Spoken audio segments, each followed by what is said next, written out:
बिहार में शुरू हो चुका है चुनावी संग्राम। तेजस्वी का जोश, नीतीश का तजुर्बा और प्रशांत किशोर की रणनीति।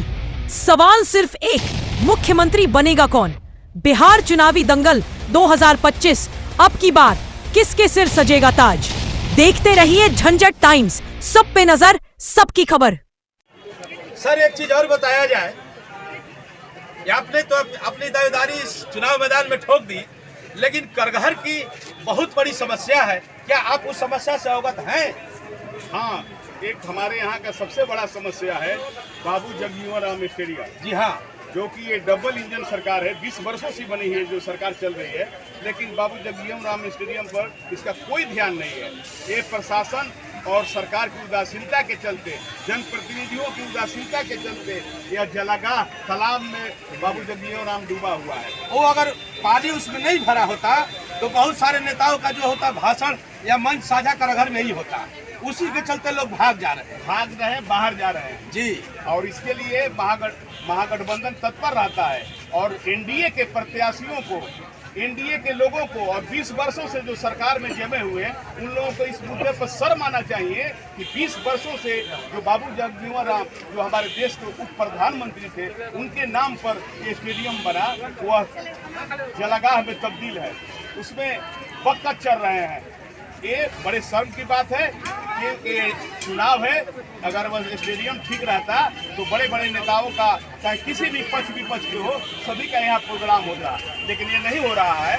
और सर आपका मिशन क्या है? हमारा मिशन है कि हम, सरकार हमारी बनती है और हम यहाँ से विजय होते हैं तो स्टेडियम में 4 फीट मिट्टी भराकर उसका जीर्णोद्धार कराने का काम करेंगे और साथ ही साथ करागार में जो नहर है उसे पाट कर मार्केट कम्प्लेक्स बनाने का काम करेंगे, ताकि हमारे क्षेत्र के युवा हैं, नौजवान हैं, जो बेरोजगार हैं, उनको इस पर रोजगार मिल सके और सरकार को राजस्व मिल सके। और साथ ही साथ हमारा ये विजन है कि हमारे अन्नदाता किसान हैं, उनको अंतिम छोर तक पटवन के लिए पानी पहुंचाने का काम करवाएंगे और उनके फसल का उचित मूल्य दिलवाने का काम करेंगे। और साथ ही साथ हमारे बगल में हमारे विधानसभा का बहुत बड़ा बाजार कोचस है जो एनएच से जुड़ा हुआ है जी। हम लोगों का प्रयास रहेगा कि कोचस को अनुमंडल का दर्जा दिलवाने का काम करेंगे और अपने विधानसभा के जो सथुआ बाजार है उसे प्रखंड मुख्यालय बनाने का दर्जा दिलवाने करेंगे। और साथ ही साथ शेर शाह की नगरी सासाराम और विश्वामित्र की नगरी बक्सर, वो दोनों को जोड़ने के लिए सासाराम से बक्सर रेलवे लाइन निर्माण कराने के लिए संघर्ष करेंगे।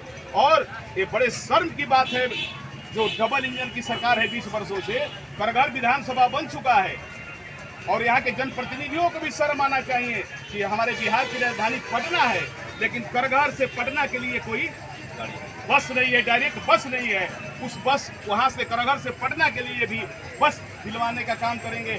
और जितने भी जन समस्याएं हैं, 5 गरीबों को, भूमिहीनों को 5 डिसमिल जमीन और जो वृद्धा पेंशन है, बिजली का जो हम लोग का डिमांड है, नौकरी देने का डिमांड है, बेरोजगारी से लड़ने का डिमांड है, अफसरशाही का जो लूट बचा हुआ है, चाहे प्रखंड कार्यालय हो चाहे कोई कार्यालय हो, उसमें अफसरशाही हाई है और भ्रष्टाचार चरम सीमा पर है। सर एक चीज और बताया जाए, नीतीश सरकार, ये मोदी सरकार के द्वारा कुछ साल पहले या महीने पहले ये फरमाइश हुआ था कि किसानों की आय दुगनी हो जाएगी और सबके खाते में 15-15 लाख रुपया जाएंगे।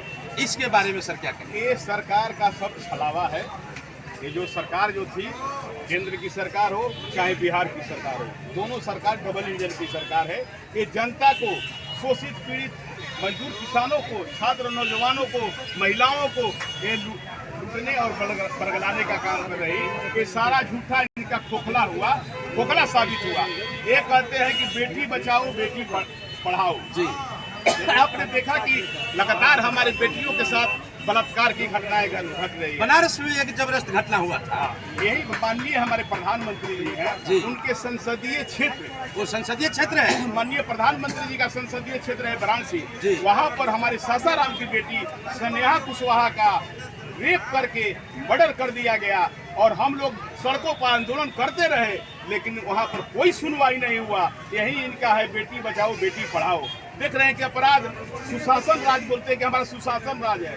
दिन दहाड़े गोली मार दिया जाता है, दिन दहाड़े व्यवसायियों को लूटा जाता है। अभी देखिए आप कोचस में सूरज सेठ का जो सोने चांदी का दुकान था उसमें 5 करोड़ की डकैती की गई, लेकिन आज तक उसका उद्भेदन नहीं हुआ और न उनका माल बरामद हुआ। अच्छा सर, ये तो मैं सुन लिया मोदी सरकार और नीतीश सरकार के करना में। एक चीज और बताइए, जनता इतना देख रही है, कैमरा घुमाइए, चारों तरफ लोगों को भीड़ दिखाइए। सर एक चीज और बताया जाए, आप जब क्षेत्र में जाएंगे तो जनता के प्रति क्या रखेंगे, क्या आपकी सहानुभूति रहेगी, क्षेत्र में क्या बोलेंगे? सबसे बड़ी बात है कि मैं स्थानीय उम्मीदवार जी, करगहर बाजार में ही मेन रोड पर बस स्टैंड के पास मेरा अपना मकान है जी, वो तो मैं देख रहा हूं। महेंद्र कॉम्प्लेक्स जी। मैं सबके लिए सर्व सुलभ रहने वाला व्यक्ति हूँ। मैं एक साधारण व्यक्ति हूँ, कोई दबंग व्यक्ति नहीं हूँ। सबसे बड़ी बात है कि कोई भी हमसे आकर, एक बच्चा से लेकर कोई भी गरीब गुरुआ हमसे आकर डायरेक्ट फेस कर सकता है और सबकी समस्याओं का अभी भी हम लोग हमारे CPI का ऑफिस है, शोषित पीड़ित गरीबों का दरखास्त लिखने का काम, ब्लॉक में जाकर उनकी समस्याओं का समाधान कराने का काम हम लोग करते हैं। आपका टीम काम करती है? हमेशा टीम काम वहाँ करती लोग है। बैठे हुए हैं, एक बात बैठे हुए हैं, एक कहने की नहीं जरूरत है, आम जनता जानती है। ये करगहर बाजार में हमारे जितने भी सब्जी मंडी है, जितने भी फुटपाथी दुकानदार है, गरीब दुकानदार है, उनको इस सरकार द्वारा उजाड़ने का, हाँ उजाड़ने का काम किया जा रहा था, नोटिस सट गया था, उजाड़ने का काम किया जा रहा था। मैंने संघर्ष करके बदौलत, सभी लोग निष्क्रिय थे, लेकिन भारतीय कम्युनिस्ट पार्टी, मैं महेंद्र प्रसाद गुप्ता अंचल सचिव करगहर का हूँ, मैं संघर्ष करके इन गरीब दुकानदारों को उजड़ने से बचाया कि पहले व्यवस्था तब उजाड़िए, पहले इनको बसाइए, कहीं जगह दीजिए।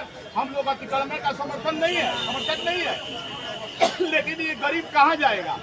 एक तरफ आप कहते हैं कि 5-20 गरीबों को जमीन देने का काम करेंगे और दूसरे तरफ जल जीवन हरियाली के नाम पर उन्हें उजाड़ने का काम करते हैं।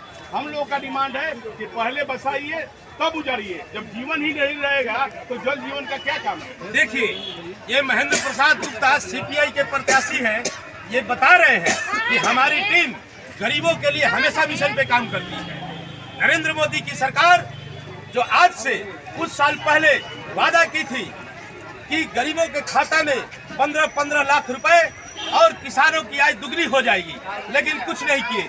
नीतीश सरकार को भी ये छलवा बता रहे हैं, इसलिए अपना कमर कस के पूरी तरह से इस चुनाव मैदान में कूदे हैं। अब नतीजा इनके सामने आएगा, ये बता रहे हैं कि हम सभी के लिए हमेशा तैयार रहते हैं। इसी कड़ी में मैं आप बताएंगे,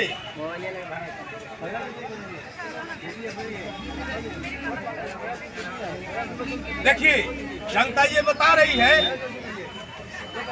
आप बताइए बाबा, आप कुछ बोलिए जी, इसको छोड़ दीजिए, आप बोलिए ना जी। वोट किसको करेंगे जी?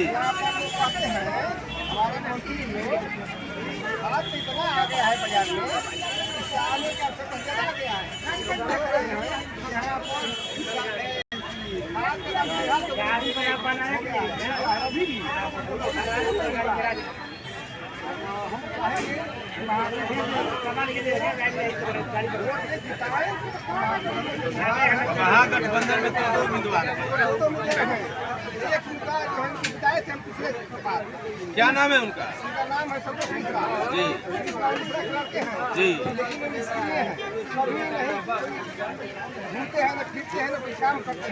तब उन्हें छोड़कर आप इनके साथ आ गए।